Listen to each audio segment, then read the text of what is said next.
In this video, I want to talk about how do we fund great businesses to buy. Not find, fund. Get the money together to buy a great business. Let's be clear here. This channel is for people with some money.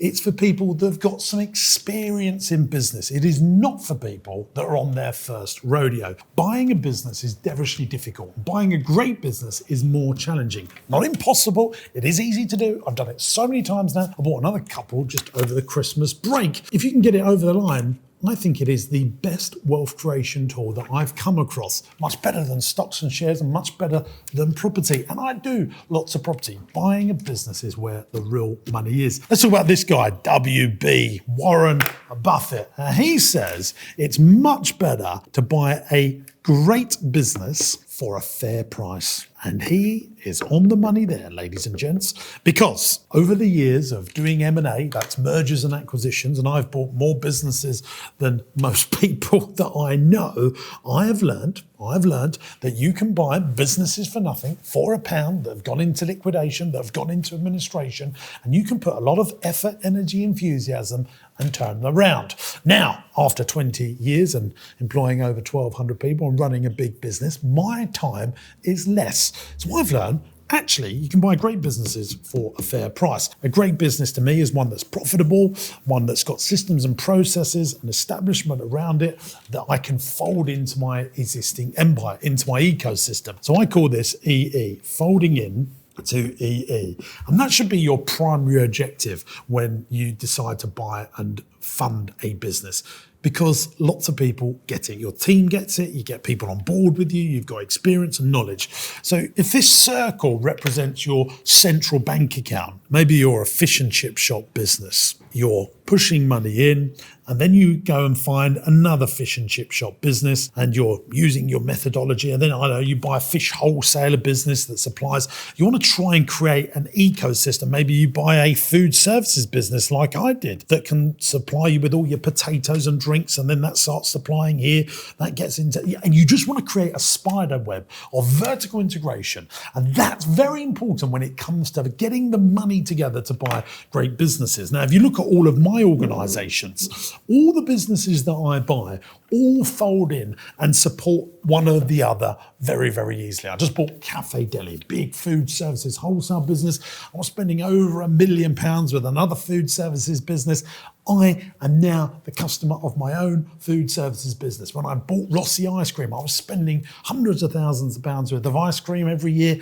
I give that business to Rossi Ice Cream, and then I can leverage the brand and all of that good stuff. Leverage, actually, is another great word when we're looking at M&A. What does leverage mean? Well, it means you do the work once and get paid forever. So you do the work once and get paid forever. Great example of that is you write a book, and a book can be printed many millions of times and be sold again and again and again. Lots of people like software for that reason. I want to just quickly remind you again, this isn't for people on their first rodeo. You're going to be borrowing some money, you're going to be doing some leverage stuff, and it is difficult. But now we understand all of that, let's get into it. Now, how do we fund them? How do we get the business? So we've decided we bought a great business for a fair price, not a fair business for a great price. We're not doing liquidations, administrations, although I've done all of that. I want to talk about buying good businesses in this video. And a good question to ask when buying a good or a great business is this little tip I've got for you. What are the traits of a great business? Well, to find out what the traits of a great business is, let's talk about these people, banks. One of my biggest pieces of advice I've got for anyone that watches my channel is go and find an experienced bank manager and ask them this. What businesses does your bank like lending money to? What sectors really tickles your taste buds? And another good question to ask is, if I wanted to buy a business, what sectors do you like lending money to for mergers and acquisition? And banks will have a list of sectors, industries that they like funding. A great one is day nurseries or care, highly predictable. They don't like lending money to restaurants, for example, because it's very fickle and with huge failure rates. So go and find an experienced bank manager, even one that's retired. There's loads on LinkedIn, and get to know them. Take them out for a coffee, ask those questions. It's the best free consultancy you will ever get.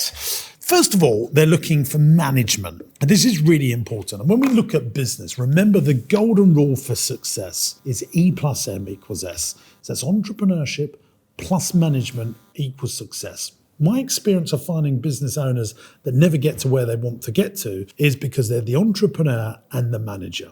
And really, you want to make sure you've got strong management and a strong entrepreneur. The entrepreneur excels when they have faith that they've got the strong management in place. When we go and buy a great business, if there's management in place already, and then you can just sprinkle on your gold dust of entrepreneurship, that's when it becomes a winner-winner chicken dinner moment. So management, that's the primary thing that a bank's looking for, because they understand that management are going to pay their loans back, are going to look after the business. When banks are lending money, they're looking management, affordability and security. Most people think it starts with security. Whilst banks love security, of course, they're asset-backed lenders.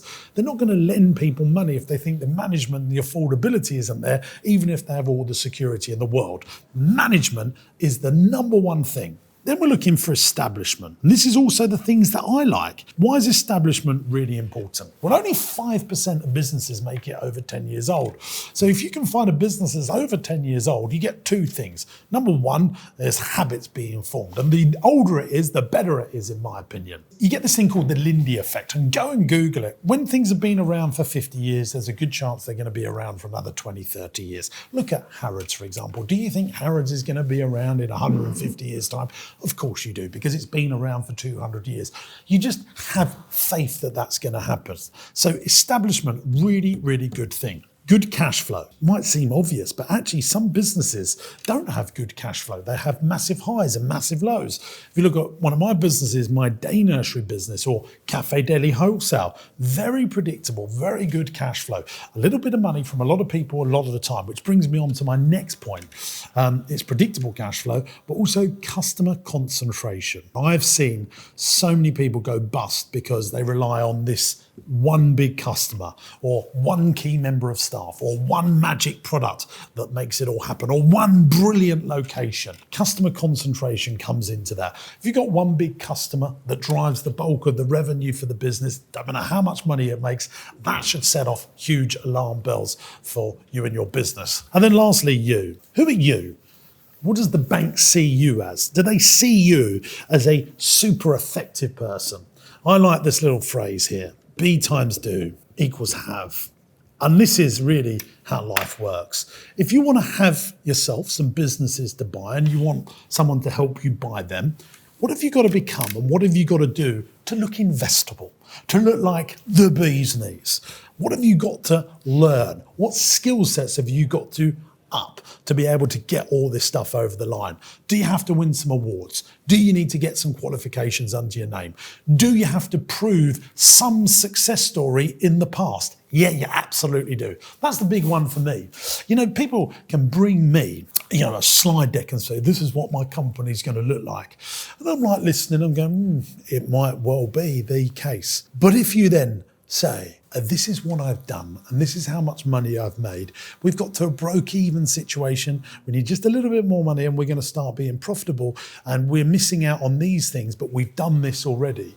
People start to lean forward and listen just a little bit more, because once you've done some stuff, things become a lot easier. Now let's look at some live examples of some of my businesses. Cafe Deli. I bought this business a few months ago and I used a high street bank to help me buy it. But you can buy businesses like Cafe Deli that have been going, in this situation, 40 years. So we're ticking our establishment box. We've got 2,000 customers, ticking another box. There's no customer concentration, a little bit of money from a lot of people a lot of the time. It is profitable, brilliant. It's much easier to fund a profitable business. It's got systems, it's got processes. So in this situation, you could do the third, and a third business. And we've got assets as well. We've got lots of vehicles. You could say, well, this is a profitable business. You could go to a bank, say, I'm going to put a third of the money in from me personally. I've got loads of assets over here, fridges, forklifts, stock, vehicles. I'm going to refinance them and generate some cash out of their value. So that could be a third of the revenue.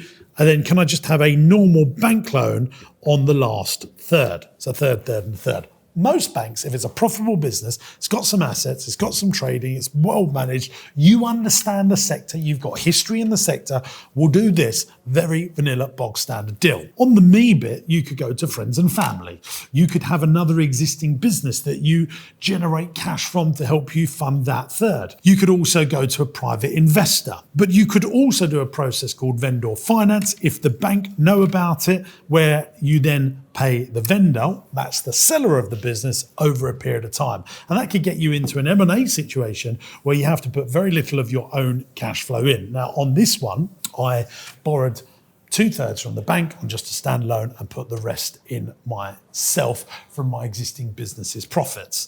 So that's a very simple way. Now, private investors, I want to talk about this. There are lots of people with lots of money that don't want to put the time in to running a business, and they like helping people. I am absolutely shocked how many people out there with millions of pounds just sitting around earning an okay, decent amount of money from the bank on interest, but actually they could give you could pay them more interest and they could really help you out. They get a real kick out of helping people out. I borrowed millions of pounds privately over my career. I've got lots of great friends and business associates that love a bit of interest and they love helping people, and one day you might be able to return the favour and help the rest of the world. That does massively work. Your existing business is another way of how we can fund a expansion plan or M&A. If you've got an existing business and it's profitable, you could go to crowdfunding. If you've got a debtor book, people owe you money. If you've got an order book, all of these things are fundable, which will put cash flow pressure on the business but hopefully you're buying another business that's going to give you more cash flow. You could use those things in your existing business and just a normal box standard bank loan, borrow some money there, and then use this cash in these situations to go and put that into the acquiring business. Okay, so there's some more ways of how you can fund a business. But let's look at what makes a business easy to fund. Let's talk about the magic word here, gang, profit. If the business is profitable, what makes it easy to fund a business? What gets a bank going? What gets private investors going? What's going to make sure that you've still got plenty of cash flow around so you can service a great operator, a manager, service the debt you're taking on, and also have some money to reinvest in the business? Is profit, or EBITDA, depending on what your business is. EBITDA is really important for highly capital intensive businesses. So where EBITDA comes into it, I always say this is theme parks. You're buying a big roller coaster and you're depreciating it over 10 years. You have huge depreciation policies and huge interest costs. You want to know the amount of cash the business is spinning off. But really try and focus on profit, but EBITDA is important in some businesses.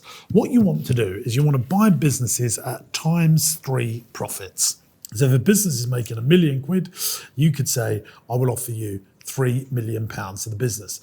When you get into these 5, 7, 9 times profits and these stories that you hear, what that means is all you're going to be doing is funding the acquisition for many, many years. If you're a venture capitalist and a private equity and you've got bundles of cash, yeah, maybe that is the right process to go in. But if you're a nifty entrepreneur, try not to go over 3 times. I bought great businesses on 2 times, 2.5 times, 1 times, because people want to get out. They don't want to run it. And I had too many things going on. I said, look, that's the most I can pay at the moment. And they said yes, but let's use this rule of thumb. So if a business is making £1 million, you're going to pay 3 million for it. You should have plenty of cash available to service that debt. And that's really how I work things out. And you really want to be paying 3 times. But what you might have to do is go along and use some challenger banks that get this stuff. And they can work at speed. So in the UK, there's people like ThinCats, British Growth Lending, Shawbrook, all of these Investec, all of these challenger banks that get this methodology. They will lend you the money, but they'll probably be double the cost of a high street bank.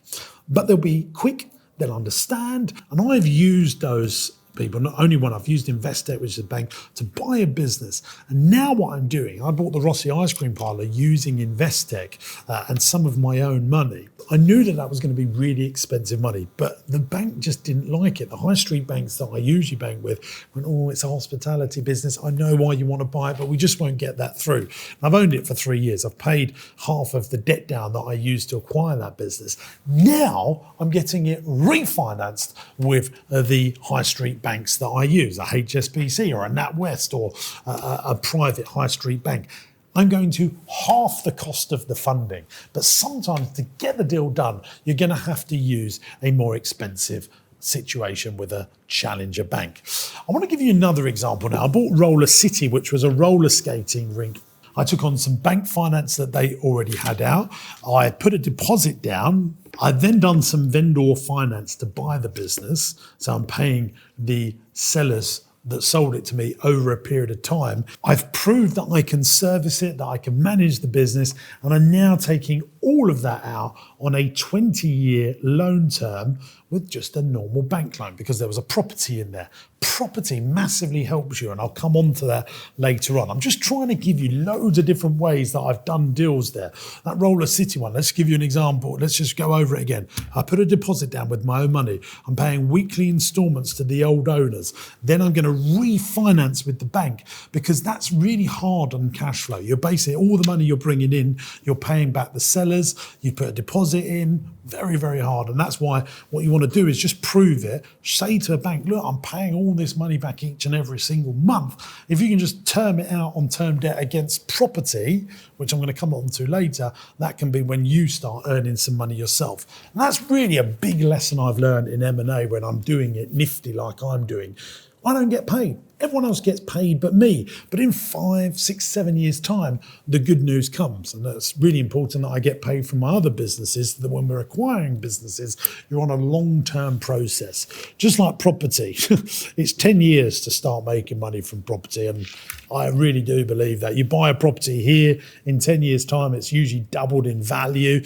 The rents start going up after year 5. So all the goodness comes in from 10 years on. When you buy a property at the beginning, you're just servicing the debt and paying all the stamp duty and the fees for acquiring the thing. But over time, property gets really exciting. Let's talk about vendor finance. That's the big one. I've done lots of vendor finance deals or seller finance. Usually you pay some money down on day one and then you term the rest out over 5 years. Some people want less than 5 years. Some people want security. I've always given security because I'm always going to pay everyone back unless someone does us over and tells us a pack of lies of stuff that wasn't true. That's happened to me once. But nearly everyone I've ever bought a business from have been good, honourable people other than one person. Seller finance, you put the deposit down and you pay the balance over 5 years. Try and do it on 0% interest because if you put a load of interest in, that means you've got to generate more cash flow. And that's why what I was talking about at the beginning of the video, if this all folds into what you've already got and leverage can be at play, say you buy that food services business and you're that fish and chip shop, you might be able to get all your ingredients cheaper because they're buying in bulk, but the money the food services make just pays off all your debt, but actually the business saves money on its spending. I'm hoping I'm making sense there. Now, there's another thing that I want to talk about, which is the bank and seller finance together.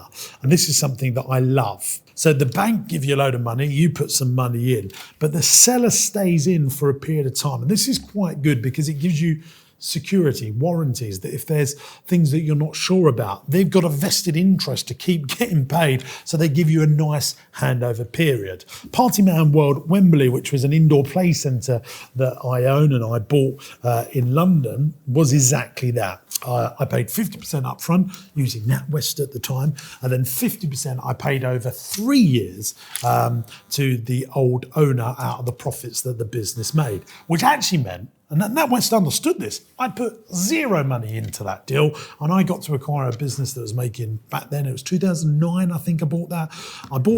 It was making £100,000 worth of profit each and every single year, and I had to put no money into it. So that was a great deal. And there are deals out there like that. And what makes the deals tick is if the business is profitable and a good business in the first place. Let's look at bullet repayments. I am a big fan of these as well. So you say to a seller, I want to buy your business. I'm going to give you some money up front on day one.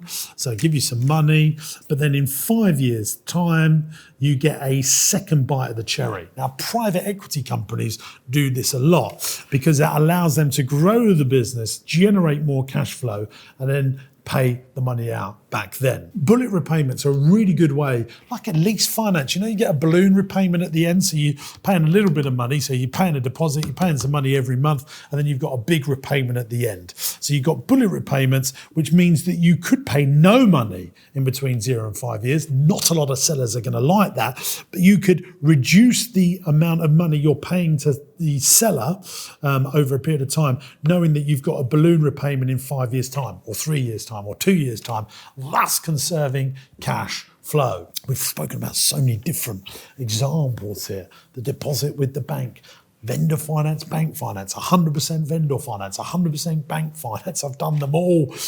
Really important. And stage payments as well. You could have that as well. You could say to someone, well, I'm going to give you £1 million for your business. I'll pay you 200 grand. And you'll get another 200 grand on the anniversary every year over 5 years. And then if I don't pay you that, you get all the business back. And that's something I've always said to people. They go, well, I'll get all my money, and if he doesn't pay, I'll get everything back. There's another thing that private equity, and when you're doing big deals, and you could do this because it aligns everyone to work together, is performance-based payments.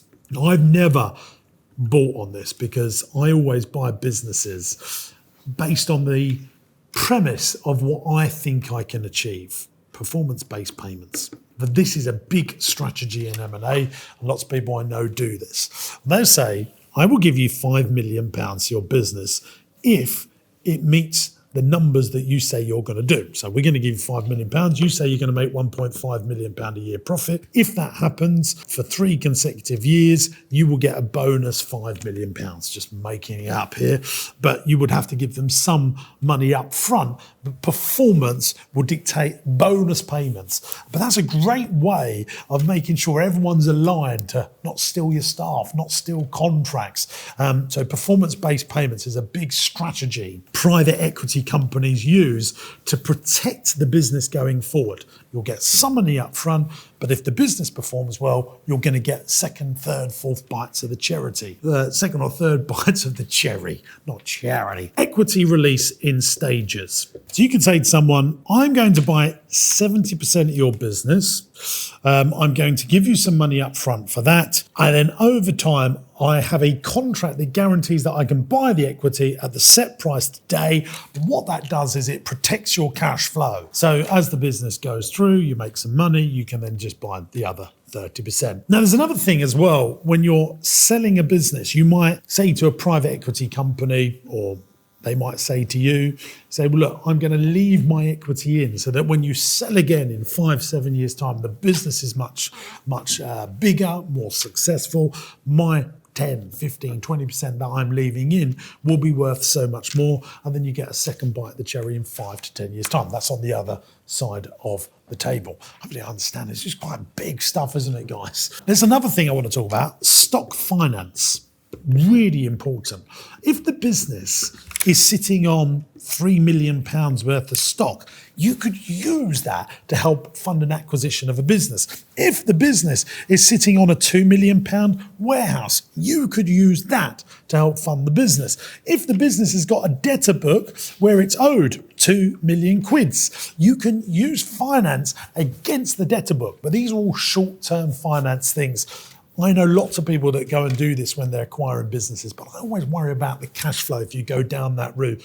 Even in my businesses, I have never done I've never done invoice finance, or I've never borrowed money against my invoices, because I see so many businesses have cash flow problems when they start doing that, even though it's cheaper than it ever was before. I much prefer trade finance, where you borrow money to buy stock and then you pay it over 180 days. And banks are getting much more competitive at that rather than discounting your invoices, or invoice discounting or factoring. That's what they call it. What you must really understand is we want to create cash flow and protect it at all costs. Doesn't matter how profitable a business is, protecting cash flow is really important. When I have bought businesses like the parlour, I paid 1.2 million for it. I put 300 grand of my own money. I borrowed the other 900 grand, and I'm paying that back quite aggressively. Really what I want to do is pay that £900,000 back over 25 years, tied to a mortgage. I mean, imagine if you bought your house, the house you live in. Say you live in £1 million house, and you had to pay it back over 3, 4 or 5 years. And 5 years being the most that banks like to fund cash flow loans for acquisitions. That's going to be aggressive paying back. Now, after 3, 4, 5 years, it's all great, isn't it? You own the thing and you start benefiting from it. But why? Why? What I like to do is term debt out as long as possible. And then if I have some glory days, you have a liquidity day where you sell something, you make loads of money, you can then pay it off. So what I'm always looking to do is term my debt over as long a period as possible to create loads of cash flow around me. So I would use a challenger bank to buy a business.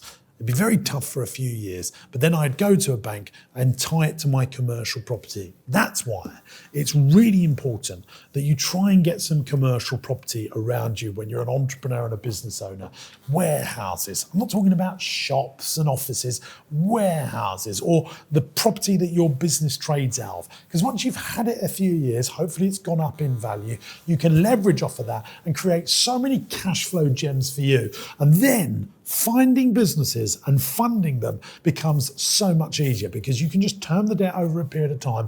Then if you sell it, you can pay the debt off. It's so much better to conserve cash flow and then pay it off when you've got loads of money, rather than if you go into an economic uncertainty that maybe some people argue that we're in right now, you've got loads of juicy cash flow around you. Look, buying businesses, finding them and funding them is something that I am so super passionate about. I believe it's one of the best things an entrepreneur and business owner can do. I run a whole day called Buying Businesses Masterclass. You can come and join me. It's at one of my businesses where I teach people just the strategies that I'm doing here, but a whole day. People come armed with great experience on how they can go and do it. If you would like to come along to that event, the details are on my website, jamessinclair.net. I'll put a link in the video description as well. Hopefully I'll see you at Buying Businesses Masterclass so that you too can go and buy some great businesses to build your business.